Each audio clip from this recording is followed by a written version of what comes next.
Saudações alvinegras, aqui com os meninos de fora da vila. Eu sou o Carlos Zucchi. Vamos trazer para vocês aí o pós-jogo. Lamentável. Deixei até para gravar no dia seguinte para ficar menos abalado, né? Porque no dia mesmo, sem condições, eu só ia chegar aqui e falar um monte de besteira que não acrescenta em nada. E também é bom porque daí vem outras análises, outras visões para a gente tentar trazer uma coisa diferente, um cenário diferente. Então, eu vou até me basear em duas matérias aqui. Uma análise específica do jogo, foi publicado pelo Globo Esporte. Quem fez a matéria foi o Iago Rudá. E a outra, tipo, como se fosse o jogo dos 7 erros. Um trocadilho infame, mas funciona, né? Então, funciona para imprensa, funciona para marketing.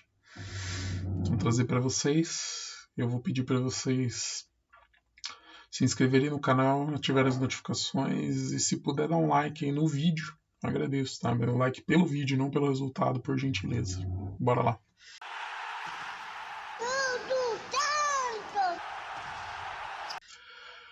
Para começar, né, vou falar de como ficou a tabela, que eu acho que é o mais importante do momento é a gente analisar como está a tabela.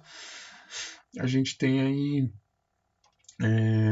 duas partes da tabela diferentes, assim, que tem se conversado pouco em alguns momentos. Então a gente tem até o 11º lugar o Cuiabá. O Cuiabá empatou em casa com o Goiás, está com 37 pontos. E do 12º para baixo, que é o Inter, que está com 35, a gente pode puxar aí como se fosse a galera aí que está lutando para não cair. É lógico que com os resultados aí, o Bahia ganhando do Fortaleza por 2-0, o Cruzeiro ganhando do Galo por 1-0 no Clássico, e o Inter ganhando do Santos, a gente já tem aí um certo descolamento, né? Daí a gente tem também aí o Corinthians só empatando com o América Mineiro, que acabou ajudando o Santos de certa forma, porque o Corinthians também não desgarra tanto.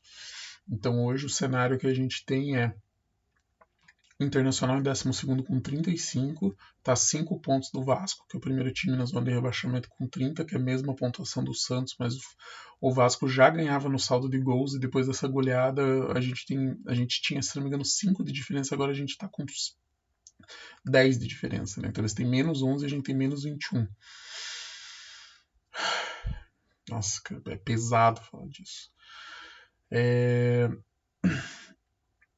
E o... Perdão. Aí a gente tem Bahia e Cruzeiro com 34, Corinthians com 33, então, tipo, se o Santos ganhar o próximo jogo contra o Coritiba e o Corinthians perder o jogo para o Cuiabá, por exemplo, vai jogar fora de casa contra o Cuiabá, o Santos já passaria porque tem uma vitória a mais que o Corinthians. Aí iria para o Clássico com a mesma pontuação, só que ganhando no saldo. E a gente depende do Vasco se dar mal contra o Inter na próxima rodada também para conseguir sair da zona de rebaixamento. Então o cenário é bem intenso. Então a gente tem o Corinthians com 33, o Goiás com 31, o Vasco e Santos com 30. Daí Curitiba e América já virtualmente rebaixados, já. As chances são muito pequenas. Eles estão. O Curitiba está com 20, 10 a menos que o Santos e o Cuiabá 19. O América Mineiro, perdão, 19. Então é um cenário assim muito pesado já para eles. As chances são mínimas. Tem que fazer 10 rodadas quase perfeitas assim para conseguir. Se a gente pensar em 45 pontos, o Curitiba precisaria fazer 25 pontos em 30 possíveis. O futebol que tá jogando não vai fazer, né? Então, o campeonato do Santos envolve Vasco, Goiás e Corinthians, principalmente esses três times. A gente tem que torcer contra os três e ganhar dos três e pontuar quem está abaixo, tudo mais. Aí a gente tem também Cruzeiro, Bahia e Inter que estão jogando nesse campeonato da parte de baixo. Então a gente precisa também torcer contra eles.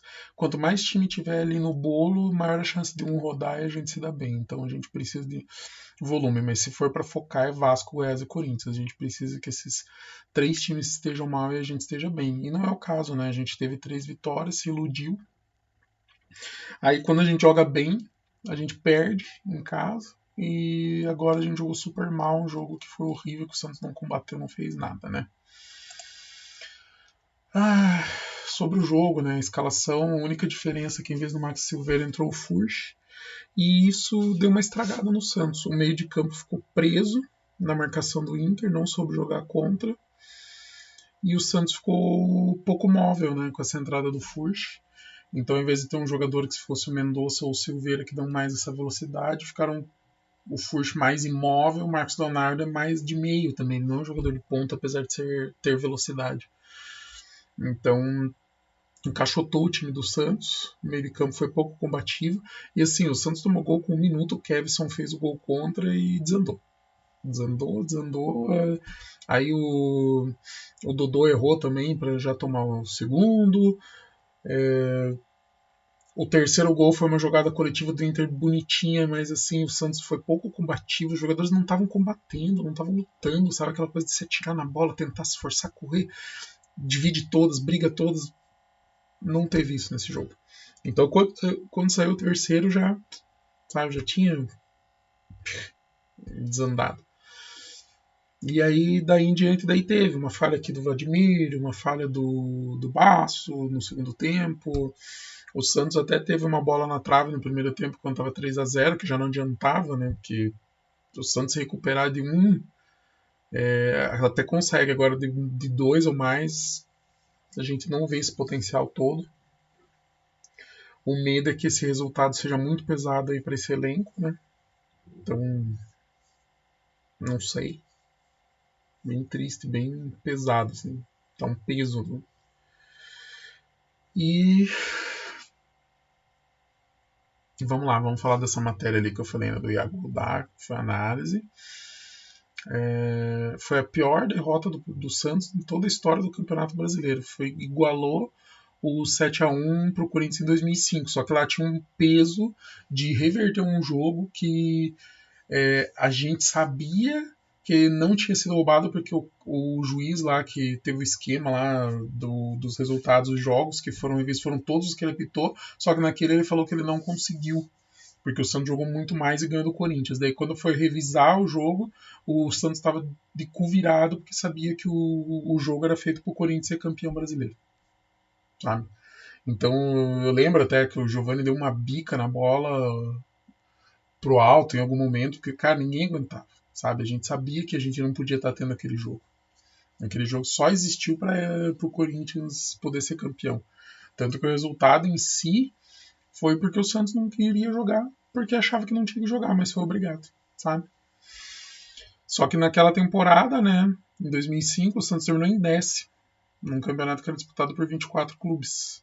Só que esse ano esse resultado tem um potencial muito destrutivo da moral dos jogadores, do momento que o Santos está vendo, que é bem complicado. E vários jogadores sentiram peso, sabe? Tipo, ele até coloca aqui que o Kevson, o Dodô, o Dodge, o Lucas Lima, o Lucas Braga, o Nonato sentiram o peso do resultado. E ele fala, é a chegada a hora da diretoria blindar o grupo e sabe-se lá como trabalhar a autoestima dos atletas.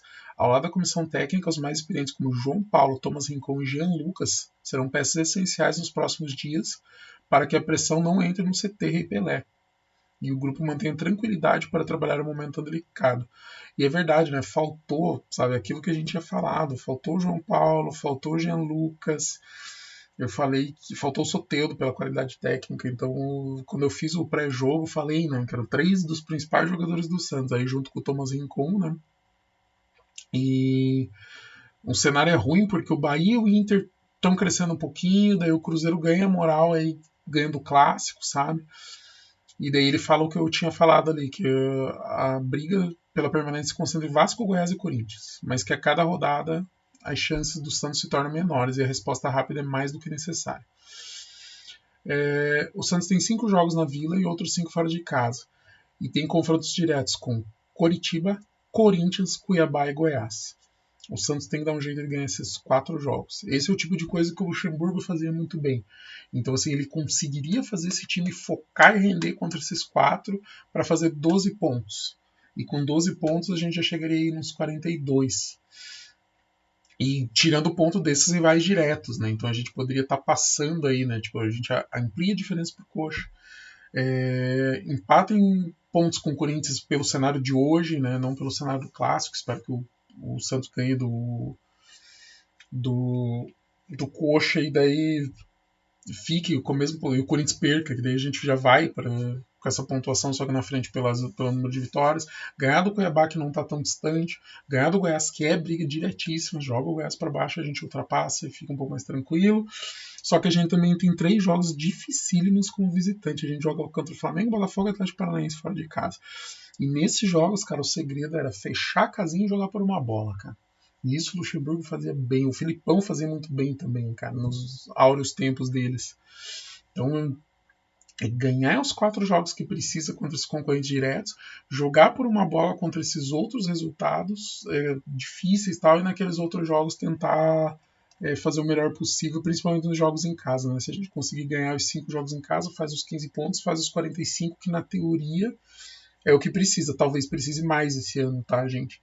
Mas pelo menos 45 ali a gente já tem aquela tranquilidade, aumenta a chance de permanecer. Aí um jogo a mais ali que ganha, a gente conseguiria ou 2 empates, 47. 47 vai... com 48 é certeza que não cai. Isso eu tenho certeza, mas vamos ver como que vai ser. E aí naquela matéria que eu falei também é do Iago Rudá, que ele fala do jogo dos 7 erros, onde que o Santos falhou, né? Então ele começa falando que faltou combatividade, que o Santos não foi superior ao Inter em nenhum momento. Teve até uma bola na travessão, mas a goleada do Marcos Leonardo, mas a goleada já estava em 5 quando aconteceu. A bola na trave já era o 3-0, sabe? Então o Santos foi mal na marcação, foi mal nos contra-ataques, ou até falando, porque não falava. O Santos foi muito passivo, sabe? Então, tipo, não teve gente se cobrando, não teve nada, foi horrível, não teve resistência. Ele fala que teve dificuldade em controlar a bola, que o Santos até terminou com 49% de posse, mas que dos passes que o Santos fez, a maioria foi os zagueiros na frente da área, sabe? Não foi um time operante. Que o Rincon, o Dodge, o Lucas Lima e depois o Nonato e o Rodrigo Fernandes não deram controle do jogo. Eles foram encaixotados pela marcação do Inter, os mesmos não se livraram da armadilha e o Dodô e o João Basso erraram as saídas que resultaram em 2 gols. E aqui eu acho que o Marcelo Fernandes pecou também, tá? Seja por escalação e tal, mas vamos dar continuidade que eu acho que ele fala isso mais para baixo também. Falhas individuais, que foi a pior coisa que o Santos teve. Então o Kevson fez o gol contra, o Dodô entregou a bola que saiu o gol, o Basso quis trabalhar sozinho e foi desarmado na saída de bola que saiu um gol também, e o Vladimir sofreu ele fala um frango, eu não vi esse frango, eu vi uma bola que era defensável, que acabou que foi na falha do Basso, e teve mais um lance que ele saiu meio estranho e não, sabe, acabou sendo gol. Então foram erros individuais. E o Santos perdeu 105 vezes a bola pro Inter. O Inter perdeu 89 pro Santos e isso fez diferença. O encaixe das peças também, né, que o Marcelo Fernandes apostou no 3-5-2, só que sem o Jean Lucas, que tem intensidade e organização, o Santos não teve respiro no meio de campo.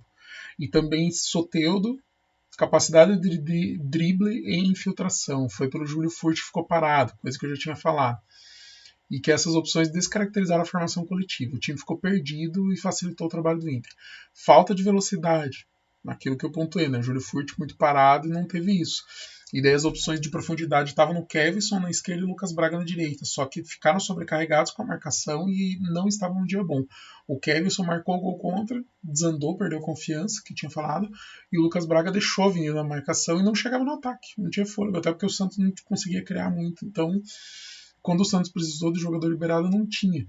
Então, acho que talvez o Santos tivesse mudado a mesma formação, sabe? Mudar para um 4-4-2 ali mais tradicional, e daí fazendo talvez um losango no meio com o Rincon à frente da zaga, e daí os 2 jogadores, o Lucas Braga e o Kevson, subindo e descendo, ou então até mesmo fechando o meio, mas deixando os laterais, e daí colocando o lateral para jogar nas posições, sabe? Colocando o Dodô aberto pela esquerda, colocando alguém na direita para fazer a lateral, e o Basso e o Joaquim na zaga, Rincon ali fechado, 2 jogadores que poderia de repente ser o Lucas Lima e o Dodge mesmo, e daí você colocar um jogador de ponta para dar essa velocidade, poderia ser o Mendonça, tá? Então tem muita coisa para fazer também. O atacante quase não participou no jogo do Santos, Isso aí. E o Santos foi perdendo por 4-0, e daí no segundo tempo o Marcelo Fernandes tirou o Lucas Lima do Ódio Kevson, mandou o Rodrigo Fernandes, o Nonato, o Júnior Caixara, mas só alterou peça, não alterou o sistema. E o meio de campo continuou exposto, então ele não conseguiu resolver o problema que foi o meio de campo exposto do Santos. E teve mais dificuldade de sair na bola por causa da qualidade e característica diferente. E daí os dois centroavantes estavam alheios à partida, isolados, e faltou um conservadorismo para preservar o time da goleada. E isso eu concordo. Eu acho que assim, cara, já foi perdendo em 4-0, volta fechadinho, vamos tentar jogar mais conservador ali, marcando tal, para tomar menos. O Inter provavelmente ia desistir, já estava com 4-0 garantido, e a gente numa bola ou outra podia diminuir e não sofrer esse placar bizarro. E faltou reação, sabe? Por mais que o Inter tenha sido superior do início ao fim, o aspecto anímico, ele fala, né? Então o moral, o ânimo ali, o time não reagiu, não esbravejou, não se cobrou, sabe? Deu espaço, deixou o adversário jogar e realmente faltou, foi o que eu tinha falado ali também, e repetiu erros, e que falou que o Thomas Rincon não tomou as rédeas durante a partida, e o Vladimir, que é um dos líderes do elenco, esboçou uma outra reação dos companheiros, só que foi empilhando falhas e foi perdendo confiança. Então é isso, gente. Terrível, cenário triste e pesado. Não tenho o que falar, mas chega, gente. Chega, acabou, foi terrível. É torcer pra gente ganhar aqueles 4 confrontos ali contra times que estão na parte de baixo. Lutar bastante para tentar levar os 12 pontos desses jogos, tentar ganhar todos os jogos em casa, fazer pontuação e ir para fora de casa jogando fechadinho para não tomar. E daí, assim, eu entendo a postura do Marcelo Fernandes: 3 zagueiros para melhorar a bola, marcação quando o adversário está com a bola, porque ele tem os 2 atrás, fica com aquela linha de 5, ainda tem um volante na frente, fecha o meio bonitinho e tal. Mas eu acho que às vezes você também precisa variar, sabe? Então, assim, e não só para esse jogo, sabe? Assim, em alguns momentos, falar, então tá bom, talvez para esse jogo eu vá com o 4-3-3. Por exemplo, nesse jogo contra o Inter, talvez pudesse pôr 2 jogadores de velocidade que fizesse que vai e volta. De repente, o Lucas Braga mesmo ali manter e colocar o Mendonça de um lado para eles fazerem esse vai e volta, ajudarem na marcação e fazer a linha de 5 daí no meio, né? Com os dois retornando para ajudar na marcação. Sei lá, cara, não quero mais falar desse jogo, não quero mais falar disso. O importante é assim, o Santos tem que tirar esse peso, tem que tirar isso do caminho, não pode mais ficar com isso aí. Aconteceu, aconteceu. Apaga. A gente fez 3 jogos muito bons e um quarto que foi bom, mas a gente não conseguiu resultado. Então vamos focar nesses aqui. Tudo que aconteceu de errado que seja aprendizado para o Marcelo Fernandes, para ele poder não cometer de novo e ele poder mexer nos próximos jogos, e se porventura precisar de alternativas, ter essas alternativas e não ficar nessa coisa de não mexo, muda e fica essa baboseira. Enfim, gente, obrigado. Obrigado você que assistiu o vídeo até o final, guerreiro quem assistiu esse vídeo até o final. Curtam, comentem, compartilhem. Dessa vez nem precisa comentar, gente. Não comentar o quê? Só se for bom para você desabafar, daí desabafa lá, tá? E daí põe o que você acha. Joga lá, a gente gosta de comentar. Se inscreva no canal, ative as notificações e traga mais santistas. Um grande abraço e com muito sofrimento, rezando muito para cima deles. Até mais.